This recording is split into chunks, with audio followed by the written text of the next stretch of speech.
In this video, I'll be sharing ways that you can develop your intuition, especially if you identify as a highly sensitive person, an empath, or somebody who has codependency patterns or traits.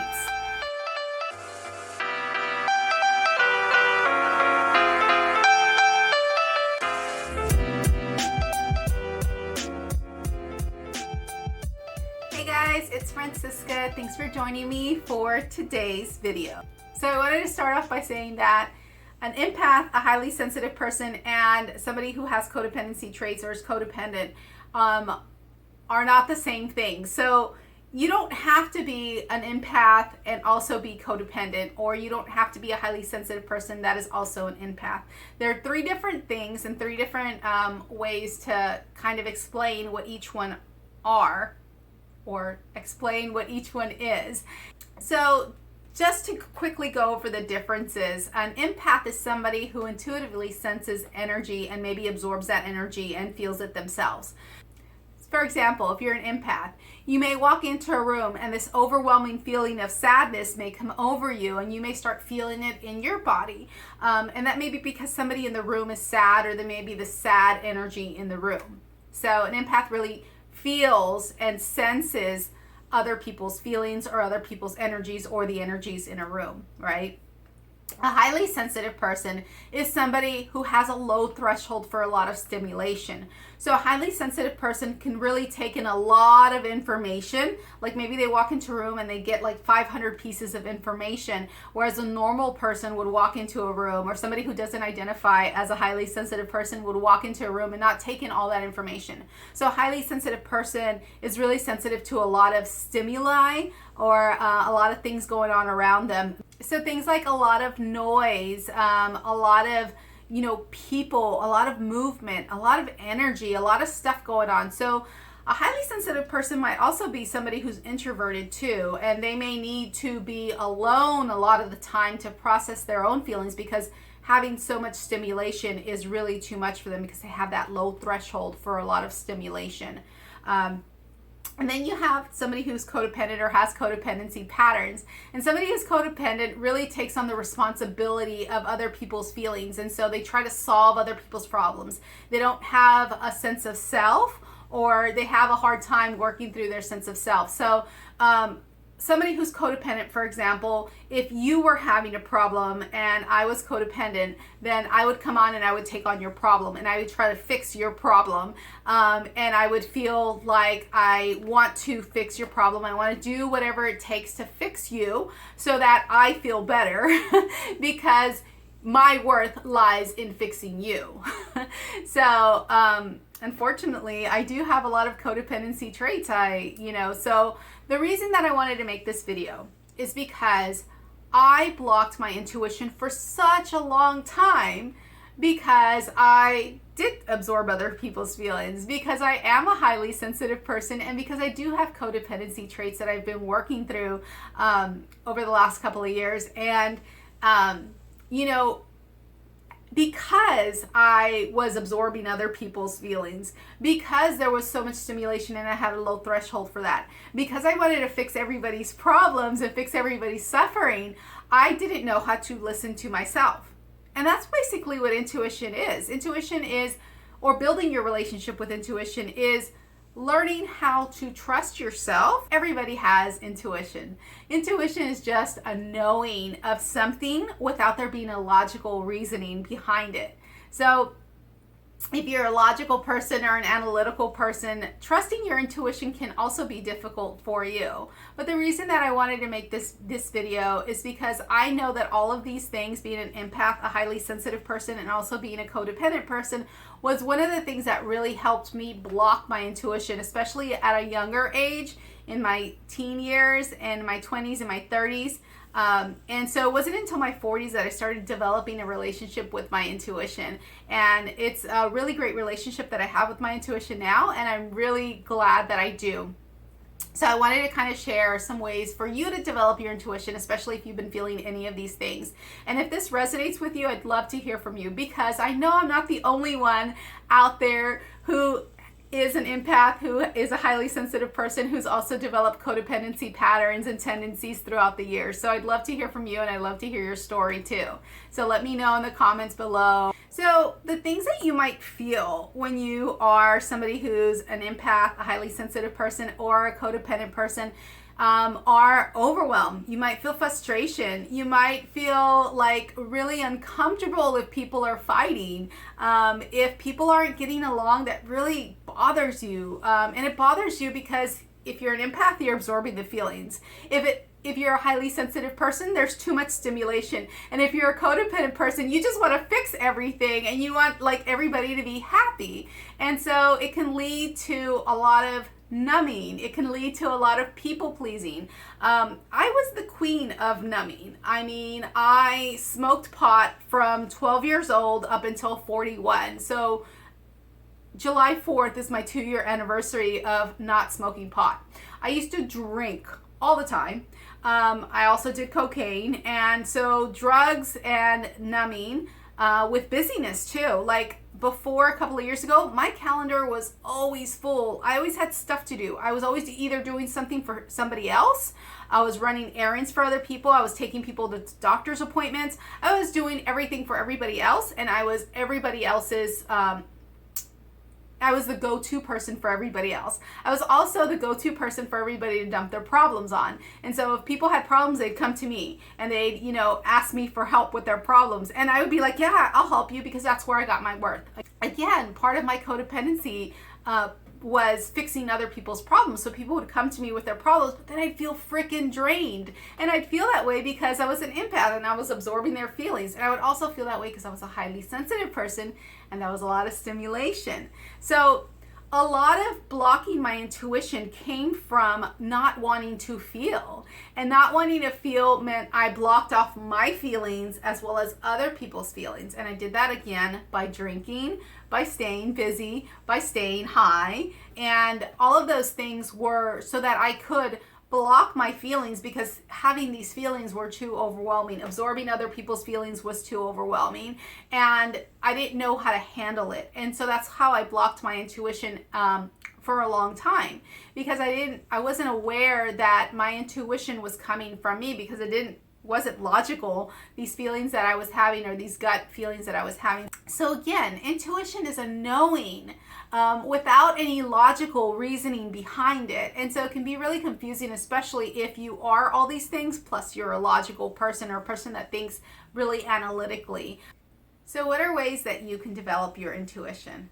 Developing your intuition really comes down to a few key things. And those key things are learning to listen to yourself, learning to trust yourself, and learning to have compassion with yourself. So it's all inner work. Being self-aware really helps to develop your intuition, because an intuition is a knowing without a logical reasoning, right? So in order to know something without a logical reason, you have to learn how to listen to yourself. And you have to do that by becoming self-aware. And it's a practice. And so ways that you can do that are by using meditation, using yoga, using breath work, body work like somatic body work or dynamic body balancing, Reiki, things like that really help you get in touch with your intuition. And the reason that they do that is because you have time to quiet down, quiet the mental chatter, quiet the analytical mind, and you make space for the intuition to come in. When your intuition speaks to you, unfortunately, it isn't this real loud, booming voice that says, you must go here and do this. You must walk out of your house and you must, it isn't this, I don't know why I'm saying it like that, but I feel like that's how I used to feel like intuition would speak to me. And that's why I wouldn't listen, because there wasn't like specific directions to say, you have to do this way, and this is why you're doing it. Intuition is really more about, hey, maybe try this thing and see where it goes. And that's the thing about intuition, is that it can lead you to these really amazing places that don't make any logical sense. So for example, intuition has led me to actually save somebody's life. And I'll leave a link down in the description box for this blog that I wrote about that. And intuition has also led me to be a breathwork facilitator. And the way that I was led by my intuition to help save somebody's life wasn't in a way that you would think, like I wasn't told, like there wasn't a feeling that came over me when I went to the grocery store at a different time to save somebody's life. Like I had no idea I was going to the grocery store and going to be doing CPR on somebody and calling 911 and basically saving somebody's life. I had no idea that would happen. Also, I didn't know that finding a guitar teacher was going to lead me to this amazing breathwork experience, which then led me to learn how to facilitate breathwork. And now that's the bulk of my business. But the reason that I'm saying this is because your intuition can work in really small ways that, again, don't have any logical basis. So at the end of a meditation practice, I got this feeling that I really need to learn how to play this guitar that I've had sitting there for years. So following my intuition wasn't something that was automatic. Like I didn't say one day, I'm going to learn how to follow my intuition, and then the next day I was a pro at it. I'm still not a pro at it now. But I can say that I do most of the time follow my intuition as much as I can. It really leads to these amazing opportunities and really satisfaction in my overall life. And one of the ways that following my intuition was really amazing for me was I was able to save somebody's life. And it doesn't always turn out that way. It's not always like this big amazing thing that happens when you follow your intuition. Maybe sometimes it's just for a smile on your face. Maybe it's sometimes for the ease of things. And following your intuition can be something that you can do by starting off really small. There's these little feelings that you may have about something that maybe don't seem very important.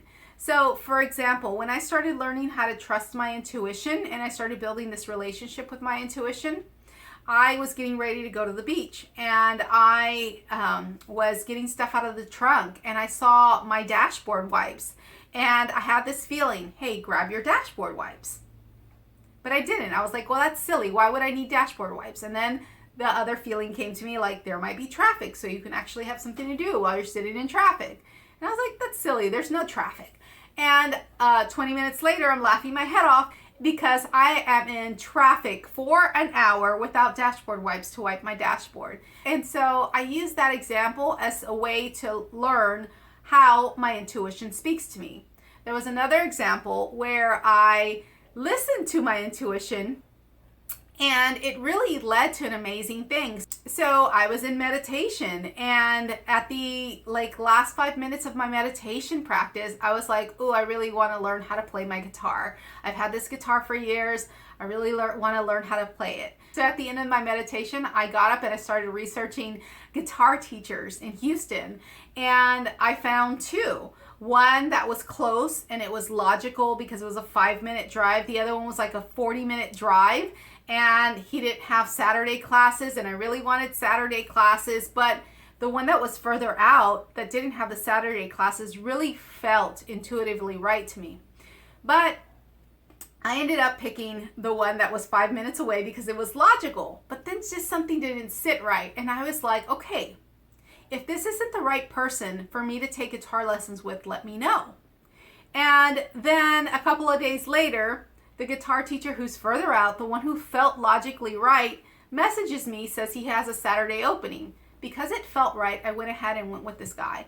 Because of that, he introduced me to this amazing breathwork practitioner. That breathwork session was so life-changing for me. I mean, I connected with my dad who passed years ago. I connected with my angels and guides, and it was just such an amazing spiritual experience that I wanted to learn how to facilitate breathwork. And now I'm a breathwork facilitator, and all because I listened to my intuition asking me to learn how to play guitar. So intuition can work in the really small ways of like maybe turning down a street just because you have a feeling, and maybe it's to avoid a train, and maybe it's not. But you use these small experiences with trusting your intuition in a way to develop it more. And so you use these examples of when it worked and when it didn't work. And that's where the compassion comes in, because you have to have compassion with yourself.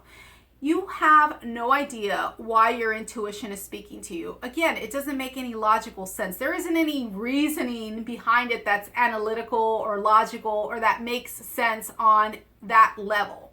But it makes sense on an internal level, which is why developing your self-awareness is so important with meditation, with breath work, with Reiki, with yoga, things like coaching, working with a career coach or a life coach. That can really help open up your intuition too. So working with a therapist is another really great way to help develop your intuition, because working with a therapist helps you differentiate between codependency and being an empath and a highly sensitive person. Somebody who holds space for you in a non-biased way is a really great way to kind of flesh out those feelings of whether this is intuition or whether this is something where you're trying to solve somebody's problems and you're trying to absorb somebody's feelings, right? You want to start small and use these little small examples as examples for future reference. Usually intuition doesn't bring on a bunch of worry. Usually intuition is this feeling like, hey, you might want to do this, or hey, you might want to grab these dashboard wipes, or hey, turn down this street, or hey, what about this thing that you really like to do, like learning how to play the guitar, or hey, go to the store. Really, really small steps are going to help you with developing the experience, and then you have something to compare that to later on when you're using your intuition. Building the compassion for yourself is really going to help you along that path, because you cannot go wrong. And when you do follow your intuition and it doesn't lead to anything, doesn't mean that that isn't the right way to follow your intuition, because you can't go wrong when you're listening to your heart. But I'd love to hear from you. What are some ways you've used to develop your intuition, and did any of this resonate? Let me know in the comments below. Till next time, see you guys. Bye.